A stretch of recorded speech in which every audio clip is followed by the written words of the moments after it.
गुरुवर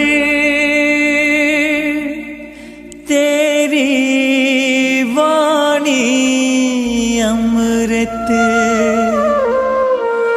झर झर झरते जाए। जे धर्म प्रेमी भक्त जीवों इस जगत में प्राणी मात्रा के जीवन और उसकी व्यवस्थाओं का अपना अपना एक गणित होता है, एक विज्ञान होता है, एक तरीका होता है। जीवन की व्यवस्थाएं बिल्कुल वैसी ही होती हैं जैसे 2 और 2 जोड़ने का फार्मूला होता है। जैसे 100 डिग्री सेंटीग्रेड गर्मी पानी को दी जाती है तो पानी गर्म हो जाता है, भाप बन जाता है। इसी प्रकार बिना कारण का कोई कार्य संपादित नहीं होता है। 100 कोशिश कर ली जाए मगर 100 डिग्री सेंटीग्रेड तक गर्म हुए पानी की भाप नहीं बनेगी, ऐसा हो नहीं सकता है। जिस काल में पानी 100 डिग्री सेंटीग्रेड तक गर्म हो जाएगा तो उसको भाप बनने से कोई भी रोक नहीं पाएगा। जीवन और जगत की सारी व्यवस्थाएं इसी प्रकार सनातन है, शाश्वत है। आज अगर कोई व्यक्ति अपने जीवन में स्वर्ग जैसा सुख अनुभव कर रहा है तो वह किसी और के कारण नहीं बल्कि अपने स्वयं के कारण ही वैसा अनुभव कर रहा है।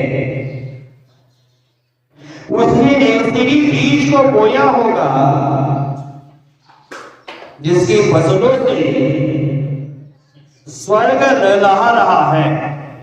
और आज वर्तमान में अगर कोई व्यक्ति उसके जीवन में दुख पीड़ाएं हैं, वेदनाओं का दावा धड़क रहा है तो यह भी किसी पाताल से बैठकर कोई शैतान आकर कार्य नहीं कर रहा है। यह काम भी हमने ही किया है। हमारे जीवन में ही हमने उन दुखों के बीजों को बोया है, इसीलिए तो आज दुख की फसल है वो हमें दिख रही है। बंधुओं, हर वृक्ष में एक बीज छुपा होता है और हर बीज में एक वृक्ष का भविष्य विद्यमान होता है। बीज से वृक्ष बनता है और वृक्ष से पुनः बीज का निर्माण होता रहता है। ये परंपरा अनादिकाल से चलती आ रही है।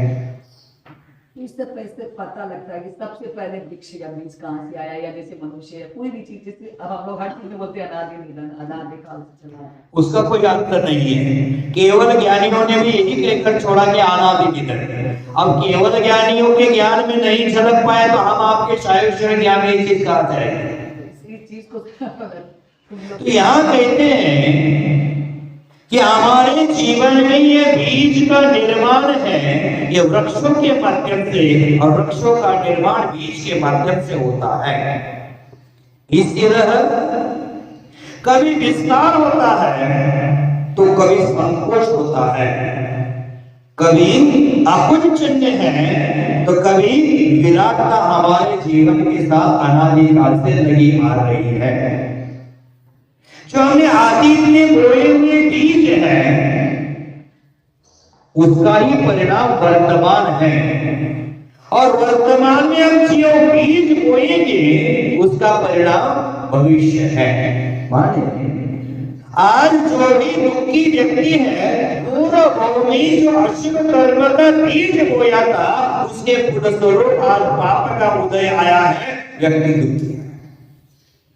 आज व्यक्ति के पास जो सुख सुविधाएं हैं, इसका अर्थ पूर्व में उन्होंने शुभ कर्म रूपी बीज बोया था, तो आज वर्तमान में वो पुण्य रूप से सुख रूप से फलित हो रहा है। हम अपने आंतरिक को तो नहीं बदल सकते हैं, लेकिन हम पुरुषार्थ के माध्यम से वर्तमान में बोने वाले जो बीज है उसके प्रति जागृत रह करके भविष्य के सुख और सुखद और सुनहरा अवसर हम उसके माध्यम से बना सकते हैं। अब भूतकाल में क्या कर्म किए हम तो जानते नहीं है, कौन से पाप किए समझते नहीं है, लेकिन आज वर्तमान में हम ये संकल्प कर सकते हैं कि आज हम पाप नहीं करेंगे और आज पाप नहीं करना। इसका फल है भविष्य को सुखद बनाना, भविष्य को सुनहरा बनाना। अगर हमें भविष्य के काटिलों झाड़ों से बचना है तो बेहतर यह होगा कि हम अपने वर्तमान में जो बीज बो रहे हैं वो काटिले पेड़ के ना बोए, पाप के ना बोए, क्लेश के घेर के ना बोए, कटुता के बीज ना बोए। नहीं तो उसका फल क्या आएगा? अंकुर आएगा, वो क्लेश आएगा, कटुता आएगा, दुख आएगा, खेद आएगा।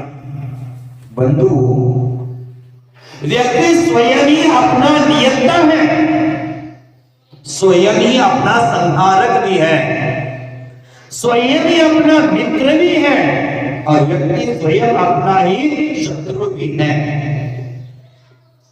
अपने आप को मंदिर बनाने वाला भी स्वयं है और व्यक्ति स्वयं ही मधुशाला बनाने वाला भी है। नरक है हमारी अपनी ही छाया बनती है और स्वर्ग भी स्वयं अपनी ही छाया है। इसलिए हमारे जीवन में ऐसा कोई कार्य संपादित ना करे, ऐसा कोई कर्म ना करे कि जो भविष्य में आते ही उदय में आएगा तब खेद कटुता ग्लानि उत्पन्न ना हो जाए। बंधु, हमारे जीवन में शांति का जीवन जीना है तो हमारे जिनेंद्र देव का दर्शन महत्वपूर्ण कहा गया है, क्योंकि संसार में एक क्षण के लिए भी शांति सुख अनुभव हमें प्राप्त नहीं हो रहे हैं। जगत में जी रहे हैं, संसार में जी रहे हैं, राग द्वेष हम पर हमेशा हावी होता जा रहा है। हमारा मन है किसी भी तत्व के हावी हो जाने पर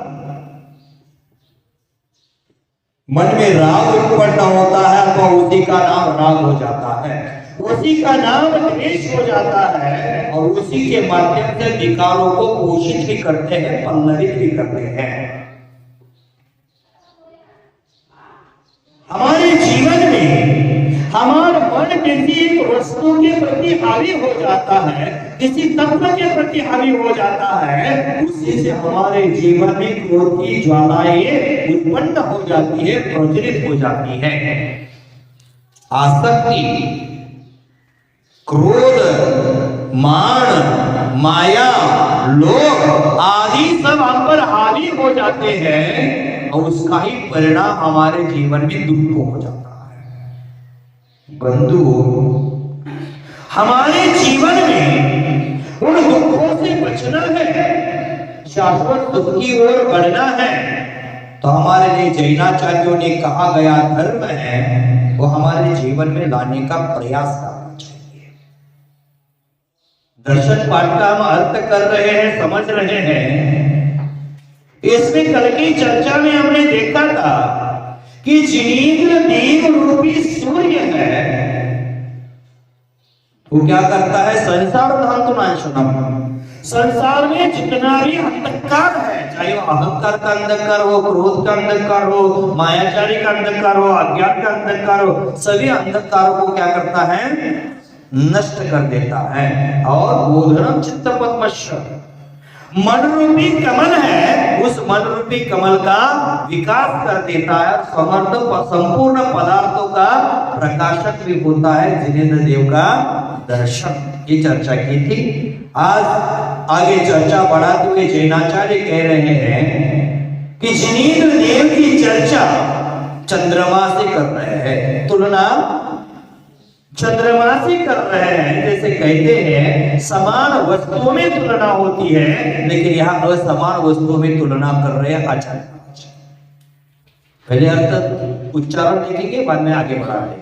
दर्शनम दर्शनम दर्शनम जिनचंद्रस्य जिनचंद्रस्य सद्धर्मामृत सद्धर्मामृत सद्धर्मामृत वर्षणम वर्षणम वर्षणम जन्मदाह जन्मदाह विनाशाय विनाशाय वर्धनम वर्धनम सुखवारिधि सुखवारिधि सुखवारिधि दर्शनम जिनचंद्रस्य सद्धर्मामृतवर्षणम् जन्मनां विनाशाय वर्धनम् सुखवारिधि।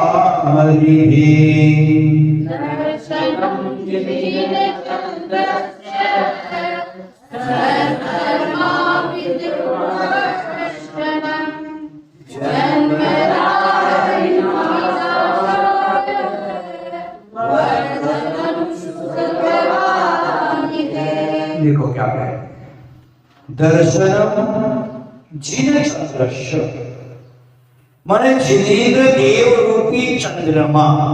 कल कहा था जिनेंद्र देव रूपी सूर्य, आज कह रहे हैं कि जिनेंद्र देव रूपी चंद्रमा।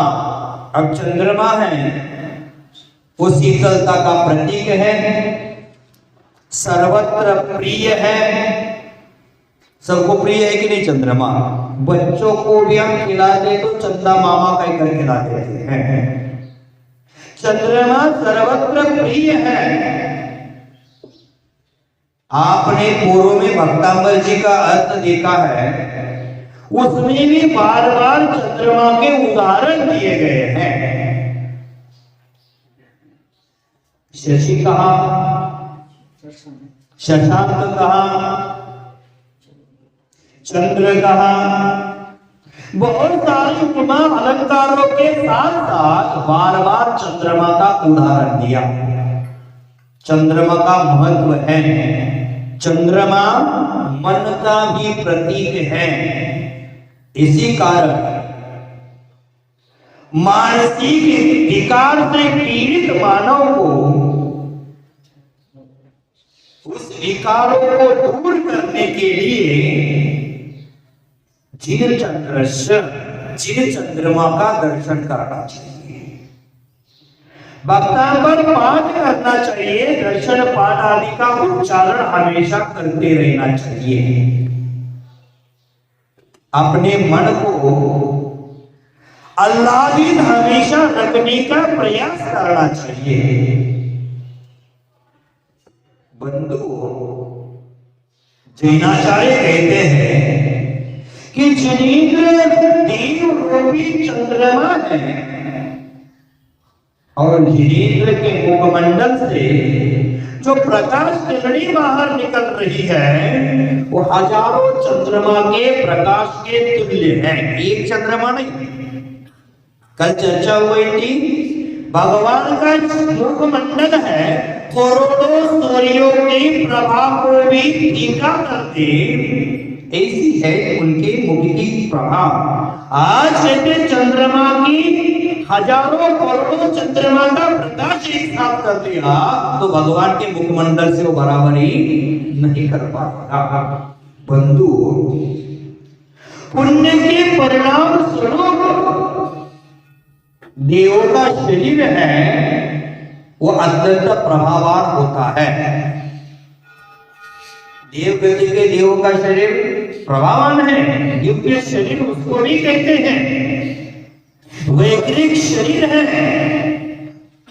8 गुणों से मंडित देवगति के देव है, किंतु हे भगवान आपके शरीर की शोभा के सामने उनके शरीर की प्रभा है वो फीकी पड़ जाती है, उसका कोई मूल्य नहीं है। हे भगवान आपके ज्ञान स्वभाव की सावधानी से अज्ञान रूपी अंधकार का नाश होता है, आपने वह किया है। ज्ञान स्वभाव की सावधानी हमारे जीवन में आवश्यक है, जो हमारे अज्ञान अंधकार को नाश कर सके।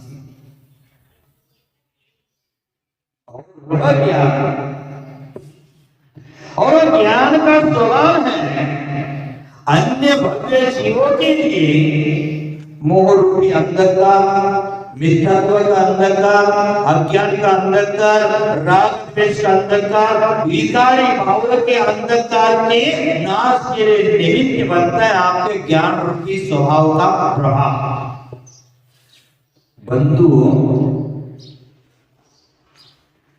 हमारा जो चंद्रमा है अथवा लौकिक चंद्रमा है वो बादलों से आवृत है, उस समय वो चंद्रमा दिखाई नहीं पड़ता, लेकिन भगवान आपका ज्ञान स्वभाव रूपी चंद्रमा है और पूर्ण विकसित हो गया है और वह कभी किसी के द्वारा आवृत नहीं हो सकता है, ढका नहीं जा सकता है। अतः आपकी आत्मा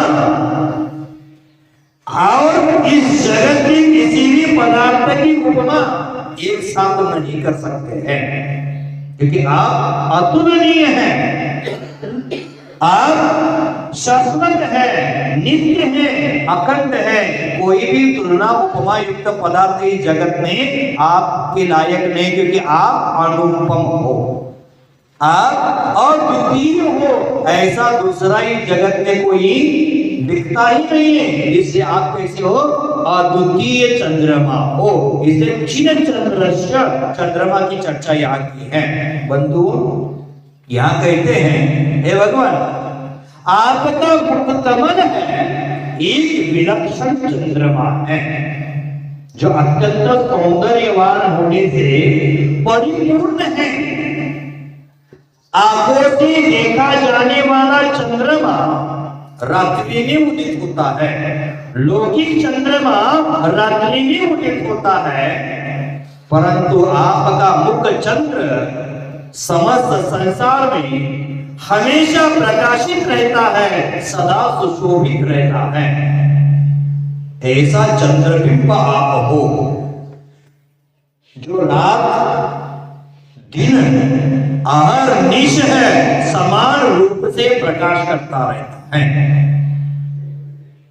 चंद्रमा का स्वभाव होता है अपनी प्रकाश में अन्य तारा गणों को ढाक देता है, अपने प्रकाश के सामने फीका कर देता है। लेकिन भगवान आप ऐसे अद्वितीय चंद्रमा हो, दूसरे के प्रकाश को ढाकते नहीं है, दूसरे के आत्म प्रकाश को प्रकाशित करने वाले हैं, विकसित करने वाले हैं, आपके भक्तों को भी आपके समान बनाने वाले हैं। भगवान और भगवान का जो चंद्रमा रूपी चंद्रमा है वो साधारण अंधकार का नाश नहीं करता, वो मोह अंधकार का नाश करता है, मिथ्यात्व अंधकार का नाश करता है। और लौकिक चंद्रमा सामान्य लौकिक अंधकार को नाश करता है, क्योंकि वो 12 साल के बाद सूर्य उसका नाश ही करने वाला है। और वह भी चंद्रमा अमावस्या काली रात में वो भी कार्य नहीं करता, वो निष्क्रिय हो जाता है। लेकिन आप चाहे अमावस हो चाहे पुण्यवासी हो, चाहे दिन हो, चाहे रात हो, आप हमेशा सभी जीवों को ज्ञान का प्रकाश देने वाले प्रकाशक चंद्रमा हो। यहाँ भगवान के मुख चंद्रमा की चर्चा की है। लौकिक चंद्रमा को राहु ग्रास लेता है, लेकिन भगवान के मुख रूपी चंद्रमा को ग्रासने वाला कोई नहीं है। चंद्रमा की कांति है और कृष्ण पक्ष में धीरे धीरे कमती होती जाती है, लेकिन आप ऐसे अद्वितीय दैदीप्यमान चंद्रमा है, आपकी कांति हमेशा एक जैसी रहती है।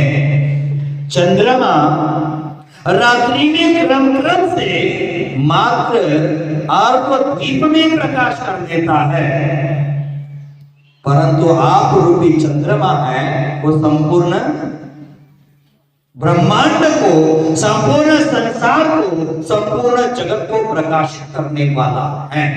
तो भव्य बंधु आचार्य भगवंतों ने इस काव्य में लौकिक चंद्रमा है और अलौकिक चंद्रमा है, दोनों का कंपेयर किया।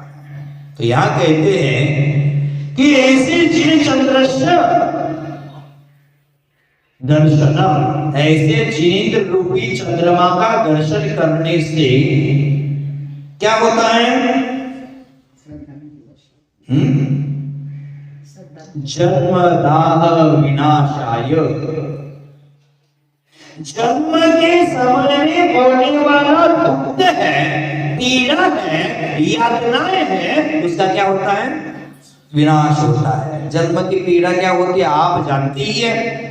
भले जन्म के समय हमें क्या पीड़ा हुई थी हम नहीं जान रहे हैं, लेकिन बच्चे को जन्म देते समय क्या यातना होती है एक मां जानती है। तो जन्म का ताप है, संताप है, वह नाश होता है जिनेंद्र देव का दर्शन करने से। इसका मतलब पुनः इस संसार में जन्म लेने की नौबत ही नहीं आती है, मोक्ष प्राप्ति हो जाती है।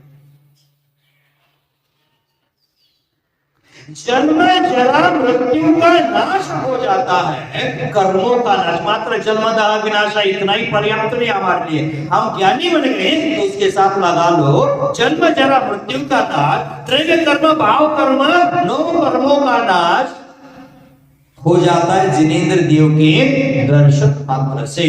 और सुख वारिधि, वारी का मतलब जल होता है, वाटर होता है, तोय होता है, उदक होता है, अम्बु होता है, जो लगा रहना। धे का मतलब समुद्र, संग्रह, पानी का संग्रह, माने क्या हो गया? समुद्र। क्या है? जिनेंद्र देव का दर्शन करने से सुख रूपी समंदर वर्धनम, माने सुख रूपी समंदर की वृद्धि हो जाती है। हमारे जीवन में सुख वृद्धिगत हो जाता है। जैसे चंद्रमा का उदय होता है, उदाहरण कितना सटीक दिया है। जब चंद्रमा का उदय होता है तो समंदर का जल अपने से बढ़ जाता है, चाहे गर्मी हो चाहे वर्षा हो। क्या बोलते हैं उसको? ज्वार भाट बोलते हैं ना। चंद्रमा की किरणों को देख करके पूर्णिमा में समंदर पानी से वृद्धिंगत हो जाता है। उसी प्रकार जिन चंद्रमा का दर्शन करने से हमारे जीवन में सुख रूपी समंदर वर्धनगत हो जाता है। कितना सटीक उदाहरण, कितना सुंदर उदाहरण। और क्या बचा? जिनेंद्र देव का दर्शन करने से सद्धर्मामृत वर्षणम, सब धर्म, धर्म तो हम कहते हैं, धर्म तो करते, लेकिन धर्म कौन सा है? समीचीन धर्म है, सत्यार्थ धर्म है, यथार्थ धर्म है, शाश्वत धर्म है। उसका भान मुझे आज तक नहीं है। धर्म धर्म सब कोई कहे, धर्म न जाने कोई, धर्म का मर्म जाने बिना धर्म कहां से होए? हमने आज तक धर्म का मर्म जाना नहीं है, धर्म का स्वरूप नहीं जाना है, धर्म का स्वभाव नहीं जाना है। इसलिए हमारे जीवन में सनीची धर्म रूपी अमृत की वर्षा आज तक नहीं हो पाई। तो जिनेंद्र देव रूपी चंद्रमा का दर्शन हमारे जीवन में स्वदेशी धर्मरूपी अमृत की वर्षा करने वाला है। धर्म हम मंदिरों में पूजा करते हैं, धर्म का लाइसेंस लेते हैं और अधर्म करने के लिए तैयार हो जाते हैं। देख लेना, एक उदाहरण है, मैंने पूर्व में कहीं कहा भी होगा, पुनः प्रसंगानुसार आज दूसरी बार है। एक व्यक्ति शेर की शिकार करने के लिए जंगल में गया, बंदूक लेकर गया है, बैलगाड़ी में बैठकर गया है, इसकी शिकार करने, शेर की शिकार करने के लिए बंदूक लेकर बैलगाड़ी से निकल पड़ा। गर्मी के दिन थे, ग्रीष्म काल में आग बरस रही थी, प्यास लगी, अब पानी की खोज करने लगा। 1 घंटा, 2 घंटा, 3 घंटा, 4 घंटा पानी की खोज करने लगा। अब पानी की खोज में लगा तो भूल गया मैं शिकार करने आया था। समझ गए? जो पानी की खोज में लगा, अपनी इच्छा की तृप्ति करने में लगा, वह भूल गया मैं शिकार करने आया था। उसी प्रकार हम ये मनुष्य पर्याय में जैन कुल में उत्पन्न हुए हैं कर्म का नाश करने के लिए, लेकिन बाहर की भोग विलासिता में हम भूल गए कि हम किस लिए यहाँ जन्म लिए हैं। उस भोग विलासिता में फंसे रहे, वो शिकार करना भूल गए ना, हम समीक्षी धर्म करना भूल गए। तो पानी की खोज करने लगा, 4 घंटा, 5 घंटा, 10 घंटा गया, पानी नहीं मिला, लेकिन दूर उसकी वजह हो गई हरियाली। जहाँ हरियाली होती है वहां पानी आवश्यक होता है, तो पानी की खोज में हरियाली की ओर गया। वहां ऊपर से झरना गिर रहा था, जोर से झरना गिर रहा था। वहां जाने के लिए पगडंडी थी, बैलगाड़ी बाहर रास्ते पर खड़ी है, पगडंडी से वहां गया है। पानी पीने के लिए तालाब के पास जाता है, झरने के पास जाता है, सुंदर पानी था, उसमें आकाश का प्रतिबिंब, चंद्र का, सूर्य का प्रतिबिंब दिखे, इतना स्वच्छ साफ सुथरा था। अब क्या करेगा वहां जाकर? हुआ पानी पीने के लिए प्यासा व्यक्ति गया है, अब पानी को देख लिया, अभी पानी पिया नहीं, संतुष्टि हो गई। होता है, आपका भी ऐसा होता है, पानी को देखने मात्र से संतुष्टि हो गई। अब वो और उस पानी के संग्रह के पास गया, अब क्या करेगा? पानी के लिए कोई, पीने के लिए कोई पात्र नहीं है। उस समय कौन सा पात्र काम आया? कर पात्र। हाथ में पानी को ले लिया पीने के लिए, अब धीरे धीरे ऊपर उठाता है, अब एक घूंट पीने वाला है। इतने में उस पानी में पहाड़ के ऊपर खड़ा जो शेर था उसका प्रतिबिंब दिख जाता है। अब वो पानी पिएगा कि शिकार करेगा? आप बताओ क्या करेगा? आप होते तो वो कर देते। यही तो संसार है। हम आए तो शेर का शिकार करने, कर्मों को नष्ट करने, लेकिन पानी पी रहे और भोग विलासिता में फंस रहे, यही तो कर रहे। इसी कारण से हमारी भूल हो गई है। अब वो पानी नहीं पीता है, आप सामने शेर दिखा तो पानी पीने का धैर्य कोई जुटा पाएगा? पूरा पानी निकल जाएगा उसका। अब उसको क्या, उसके मन में क्या आया? शेर मिला तो शिकार कर लेते हैं, लेकिन अब शिकार करने की सोचता है, लेकिन बंदूक बैलगाड़ी में 2 किलोमीटर दूरी पर है। अब शेर की शिकार कैसे करे? तो शेर सामने खड़ा है और शेर को कहता है, जेब में हाथ डालता है, लाइसेंस निकालता है बंदूक का, और शेर को दिखाता, देख मुझ पर झपटना मत, मेरे पास बंदूक का लाइसेंस है, तेरी शिकार कर दूंगा, तुझे मार दूंगा। अब शेर लाइसेंस से डरने वाला है? शेर लाइसेंस से डरेगा क्या? उन्होंने उस पर झड़प डाली, वो शेर की शिकार करने आया था, वो शेर का शिकार बन गया। मात्र क्या दिखा रहा था? लाइसेंस। उसी प्रकार हम सुबह मंदिर में आकर 1 घंटा पूजा कर लेते हैं, जापानुष्ठान कर लेते हैं, माला कर लेते हैं, सूत्रादि का उच्चारण कर लेते हैं, और हमें लगता कि मैंने धर्म का लाइसेंस ले लिया है। लेकिन धर्म की बंदूक माने धर्म का जो क्रिया है अंतरंग में करना चाहिए, वो हम भूल गए और दुनिया को दिखा रहे मैं धर्मात्मा हूं, लाइसेंस लेकर घूम रहे। ये लाइसेंस लेकर के कर्म रूपी शेर के शिकार हम कर नहीं पाएंगे। हमारे पास 13 प्रकार के 40 रूपी बंदूक होना चाहिए। व्यवहार निश्चय के चारित्र की बंदूक होना चाहिए, तभी जाकर हम कर्म रूपी शेर की शिकार करते हैं। आप क्या लाइसेंस लेकर घूम रहे कि बंदूक लेकर घूम रहे? लाइसेंस क्या हो जाएगा, आप भी शिकार बन जाओगे। संसार में हम बन चुके हैं। हम कर्म का शिकार करने के लिए जैन कुल में मनुष्य पर्याय में आए हैं और यहाँ कर्म के शिकार हम बन चुके हैं।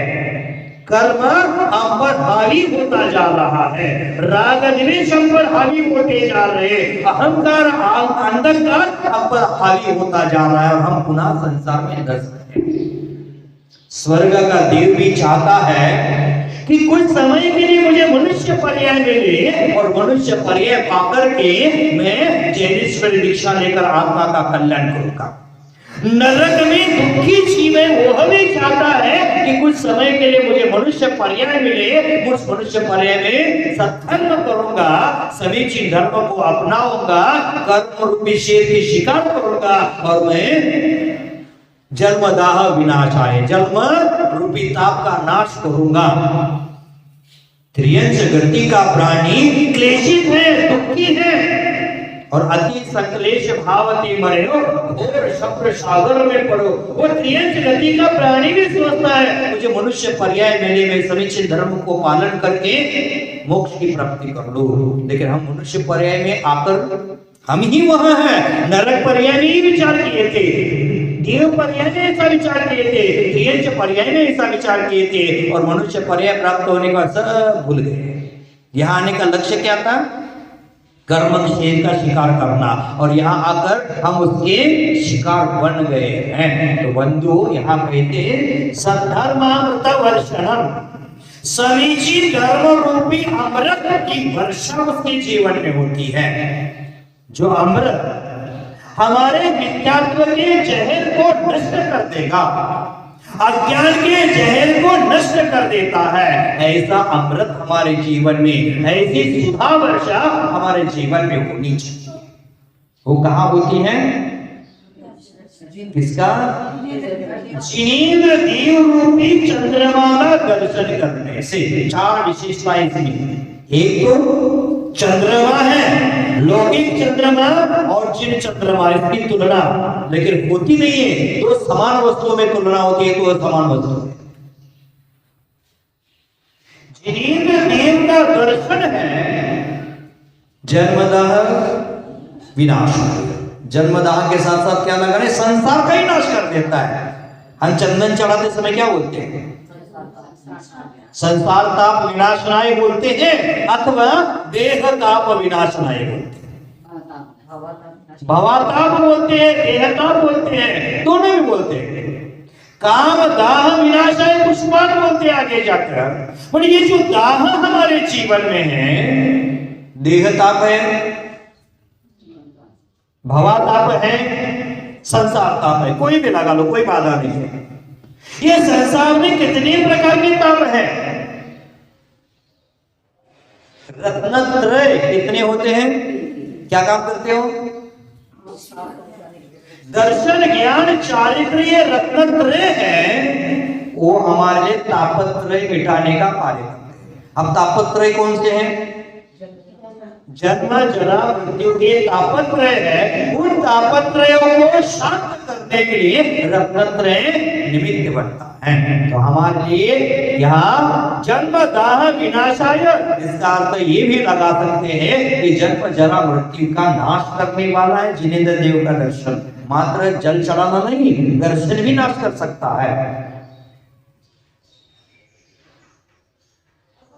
यह श्री सूर्य का, श्री चंद्रमा का दर्शन है। वो 84 लाख में हमारी जो भ्रमण कर रहे हैं अनादिकाल से, पंच परावर्तन और संसार में भ्रमण कर रहे हैं, उस सबका अंत करने का सामर्थ्य कौन रखता है? जिनेंद्र देव का दर्शन कितना महत्वपूर्ण है। हमने अपने बच्चों को जन्म दिया, जिंदगी का छोड़ दिया, लौकिक शिक्षा दे दी, लेकिन उनको जिनेंद्र देव का दर्शन नहीं दिया तो हमने कुछ नहीं दिया। मंदिर के इर्द गिर्द रहने वाले बच्चे भी मंदिर जी में नहीं आ रहे, जिन चंद्रमा का दर्शन नहीं कर रहे। हम भी हैं, मूवी देखने के लिए, पिकनिक जाने के लिए बच्चों को साथ में लेकर जाते हैं, लेकिन जिन सूर्य का, जिन चंद्रमा का दर्शन करने के लिए उसको घर में छोड़कर आते हैं। कैसे माँ बाप आप हो? जन्म के नाम से जानवर भी अपने बच्चों को जन्म देते हैं, लेकिन उसको कोई माँ बाप नहीं कहता है। मनुष्य को माँ बाप इसलिए कहते हैं कि वह माँ बाप अपने बच्चों को संस्कार देते हैं, समीचीन धर्म का, इसलिए माँ बाप कहते हैं। आप माँ बाप कहने के तो योग्य हैं, माँ बाप नहीं तो क्या कहेंगे आपको? जानवर ने भी जन्म दिया है, हमने भी जन्म दिया है, लेकिन बच्चों को संस्कार देना हम भूल गए हैं। बच्चों को मनोरंजन के साधन दे रहे हैं। आज बच्चों को एक मशीन बना रहे हैं। स्कूल जाकर आता है कुछ आता है तो ट्यूशन जाओ, dance class, drawing class, singing class, इतना भार, उतना प्रेशर उस पर दिया है और पाठशाला को भूल गए। पाठशाला के संस्कार,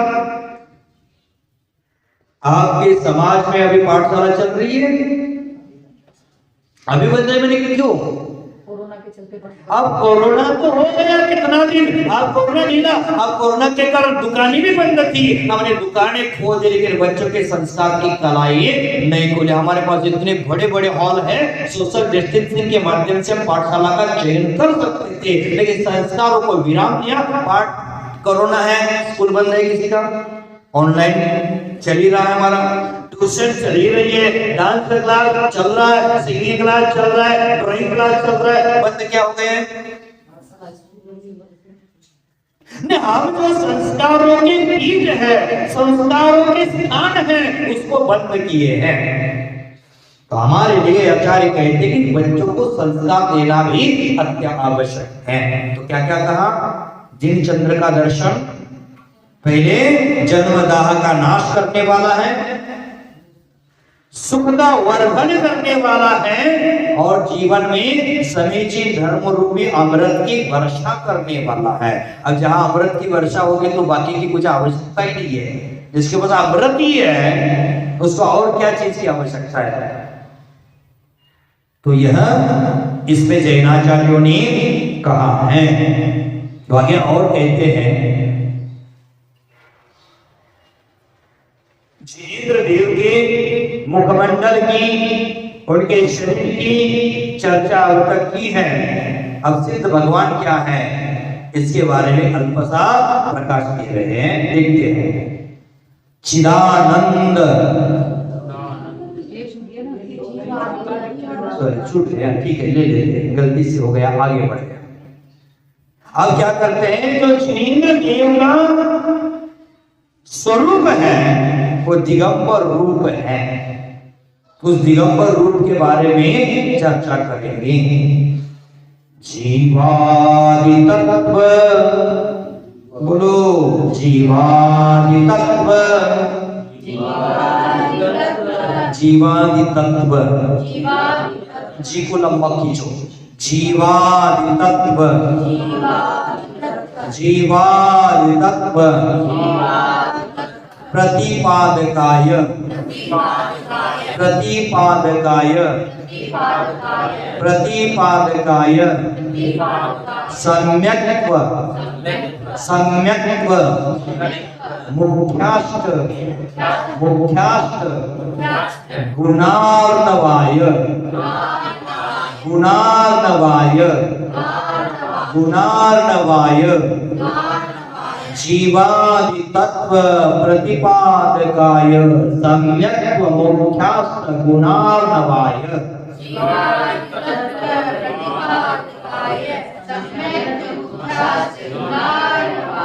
प्रशांत रूपाय,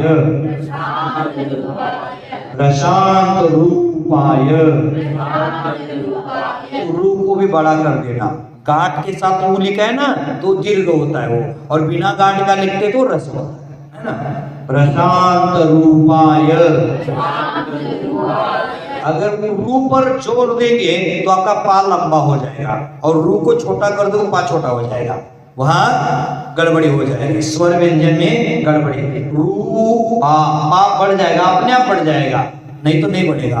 प्रशांत रूपाय, प्रशांत रूपाय,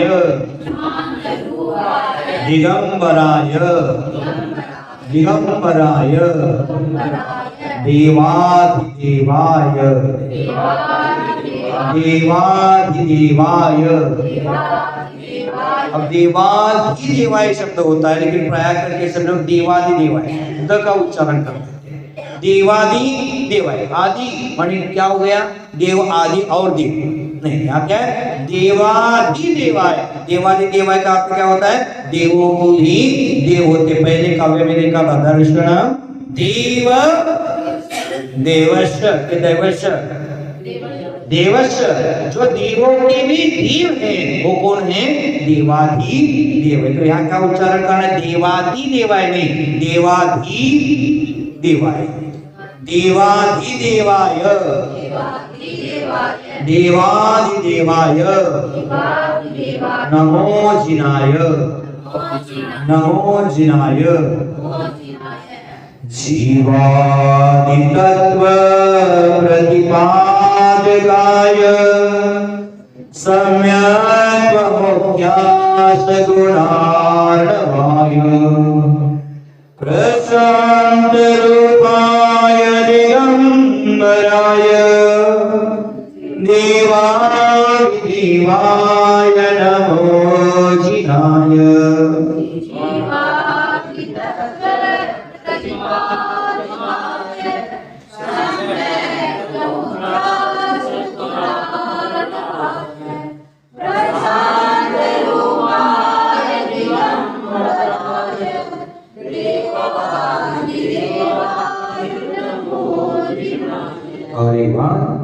जीवादि तत्व प्रतिपादकाय सम्यक् मुख्यास गुणार्णवाय प्रशांत रूपाय दिगंबराय देवाधिदेवाय नमो जिनाय।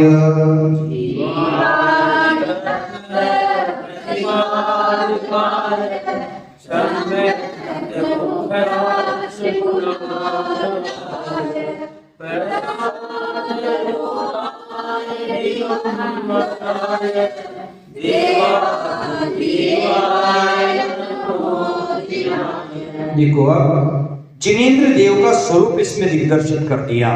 कैसे है जिनेंद्र देव? पहले तो हम कहकर आए हैं, सुनकर आए हैं कि जिनेंद्र देव पाप का नाशक है, स्वर्ग के सोपान है, उनका दर्शन मोक्ष का साधन है। जिनेंद्र देव का दर्शन साधु की वंदना, पाप का नाश करने वाले हैं। वीतराग देव का दर्शन पद्म रागमणि के समान जन्म जन्म का पाप नाश करने वाला है। जिनेंद्र देव रूपी सूर्य संसार के अंधकार को नष्ट करेंगे,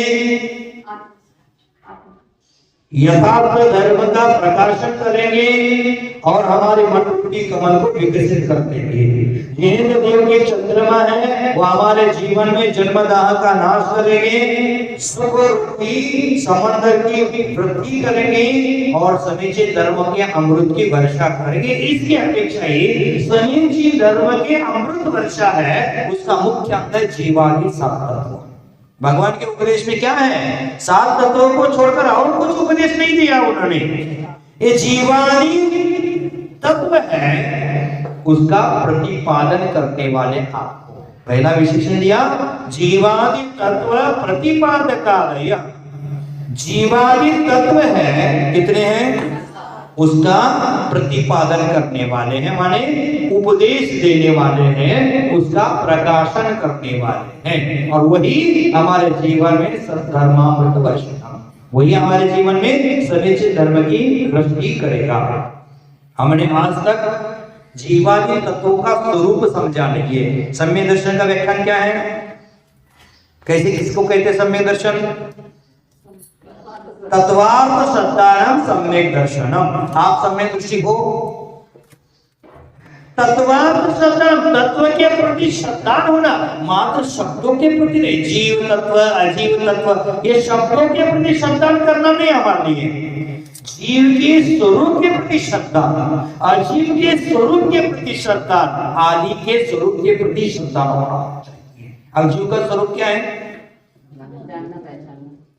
जानना, न जानना पहचान, मैं तेरा महिमा,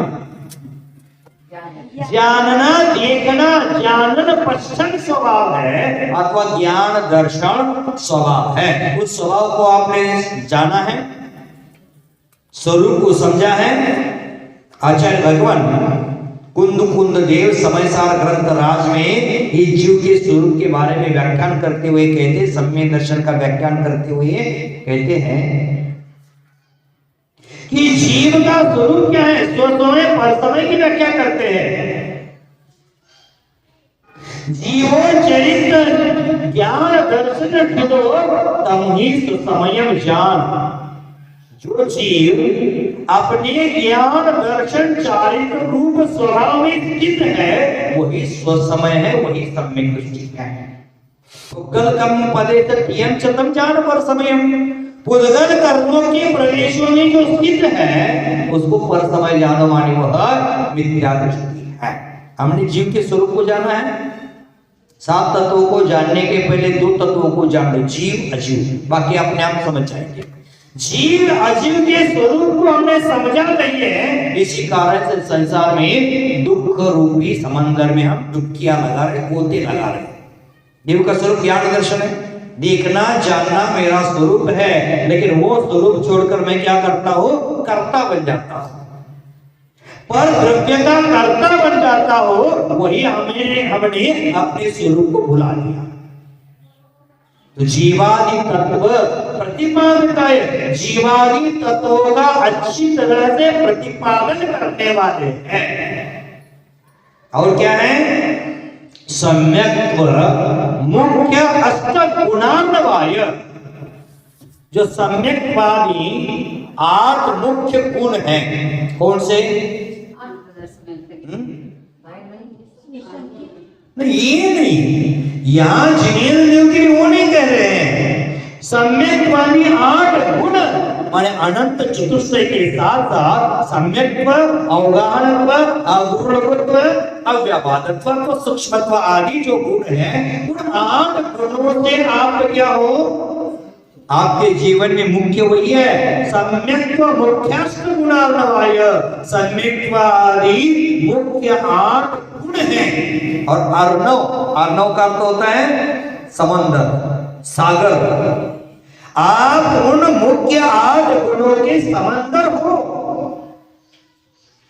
क्या तालाब की उपमा नहीं दी, लोटे के पानी की उपमा नहीं दी है। समुद्र कैसे होता है? अथाह होता है, उसका कोई पार नहीं है। कोई गोताखोर भी समुद्र के तल तक नहीं पहुंच पाएगा, इतनी गहराई समुद्र की है।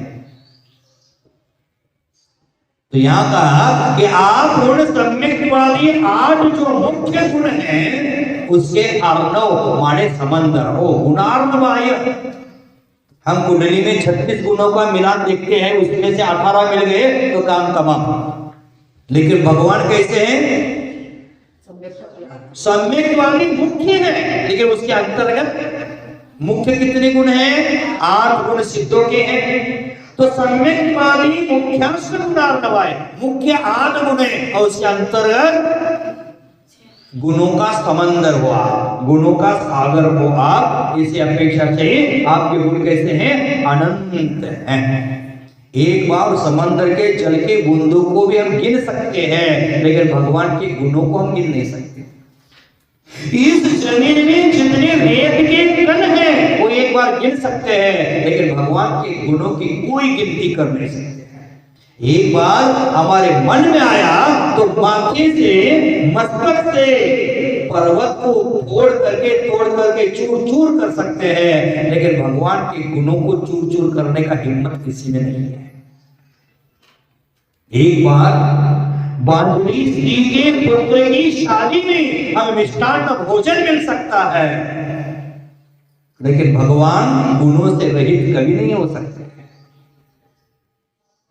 प्रसंग आया तो रेत से हम तेल भी निकाल सकते हैं, लेकिन एक बार मोक्ष गए भगवान है, वो पुनः संसार में आना संभव नहीं है।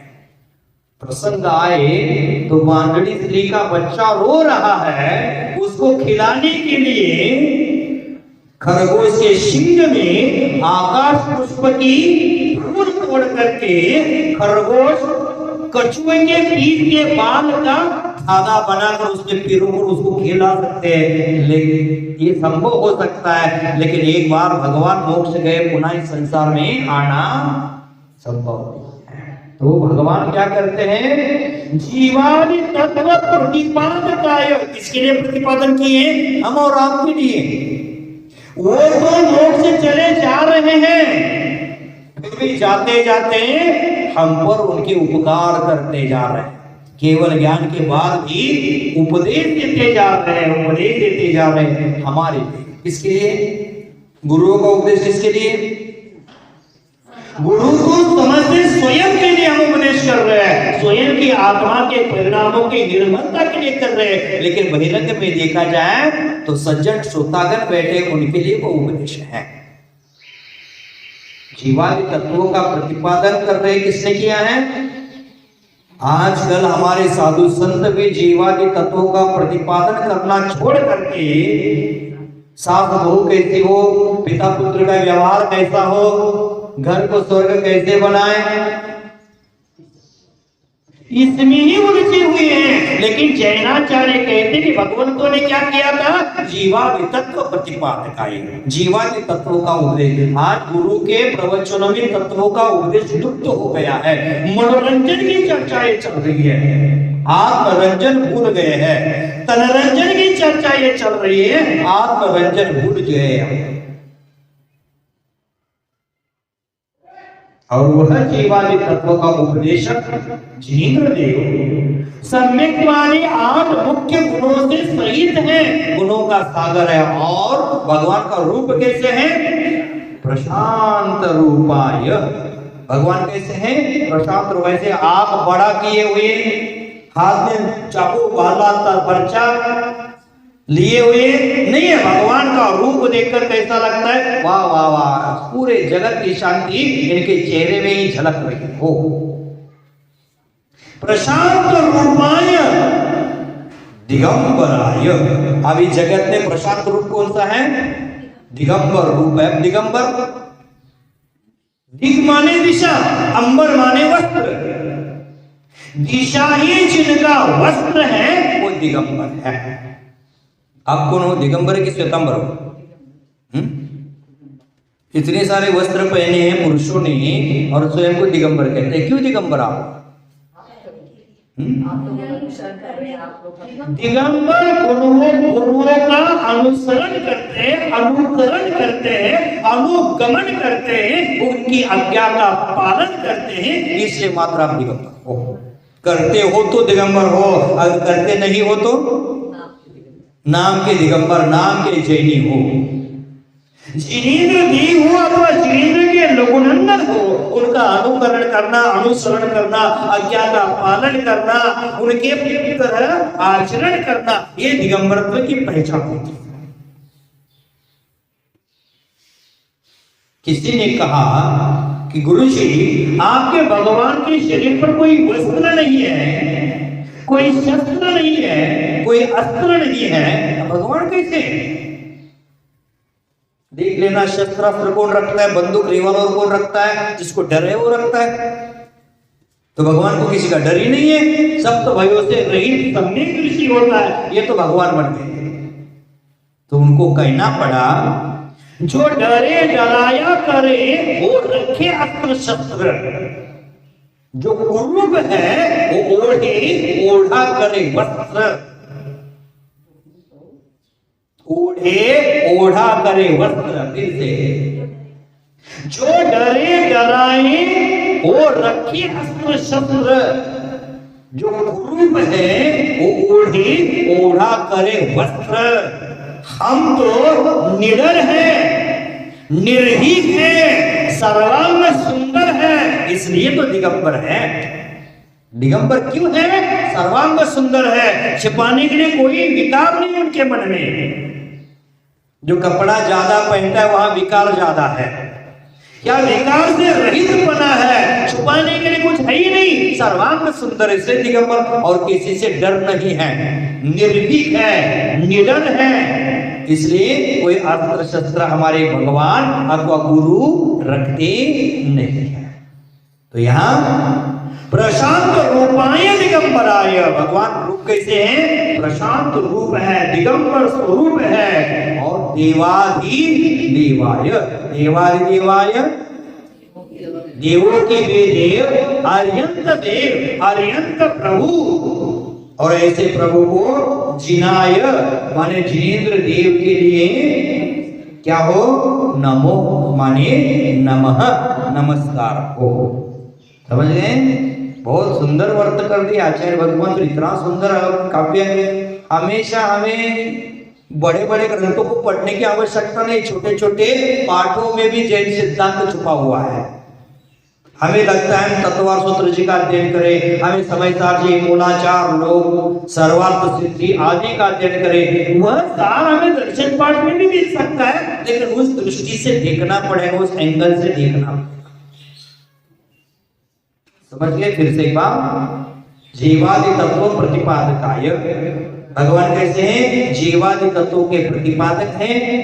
सम्यक्वादी मुख्य अष्टगुण है, उसके समंदर है, प्रशांत रूपधारी है, दिगंबर है, और देवादिदेव अर्यंत प्रभु है, जिनदेव है, उनको मेरा बारंबार नमस्कार हो। कब काम लगे तब, कब हो? हमेशा के लिए हो, बारंबार हो। हमारे जीवन में संकट आए तो मंदिर में दिखते, बच्चा लोगों का एग्जाम आया तो मंदिर में बच्चा दिखेगा,